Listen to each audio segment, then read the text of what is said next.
Hey guys, we are here for another devotional.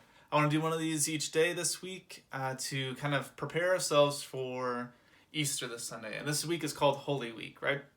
And so what I want to do is each day just track along with where Jesus was at. So yesterday, during the sermon, they talked about Palm Sunday. They talked about the day when Jesus came back into Jerusalem as the triumphant king. He came and rode on a donkey. People laid down palm branches and cloaks on the ground to represent the coming Messiah. And so we're going to continue to follow along with this journey of Jesus from Palm Sunday to Easter. So today is Monday. And what it says is that Jesus cleared the temple. So if you're not there, open up to Luke 19, and we're going to read verses 45 through 48. So this is what happens the day after Jesus entered into Jerusalem. It says that Jesus entered the temple and began to drive out the people selling animals for sacrifices. He said to them, "The scriptures declare, 'My temple will be a house of prayer, but you have turned it into a den of thieves.'" After that, he taught daily in the temple, but the leading priests, the teachers of religious law, and the other leaders of the people began planning how to kill him. But they could think of nothing because all the people hung on every word he said.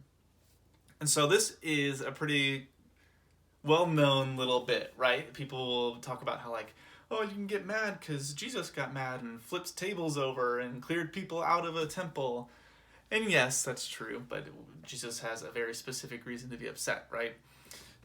The point of this, the big picture of this, is that within the temple, there's only a specific area where Gentiles, which is everyone who was not born as a Jew, as someone who was part of Israel, they only had a little place where they could pray on the outer edges. And basically what had happened is that these merchants and people who were selling things had taken control of it. They had taken away the space where people could come to pray to God. This was the only place where people could be really close to God at this point in time.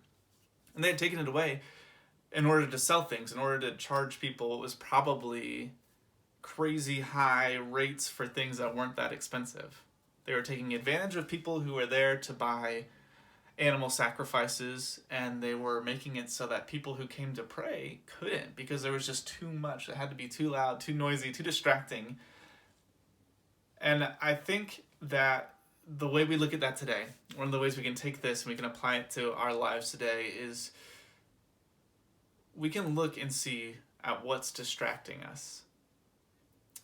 You know, the temple back then was this physical building, and Jesus says that he came and he changed it so that the temple was the body of Christ, which is the church, which is us. Not the building, but each one of us. What is in our temple, right? What's in our temple? What's in our lives that is distracting us? That is taking our attention away from God. That if we really let Jesus into our lives, let him control everything about us, he would drive out, he would flip tables that were distracting us. Now, this isn't to say, because I'm not great at this either, this isn't to say that you have to be perfect and always thinking about Jesus all the time.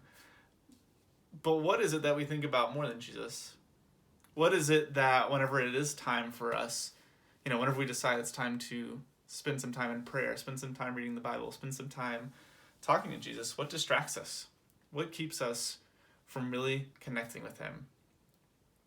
What do we need to let Jesus clear out, like he cleared out these merchants and people selling sacrifices at the temple?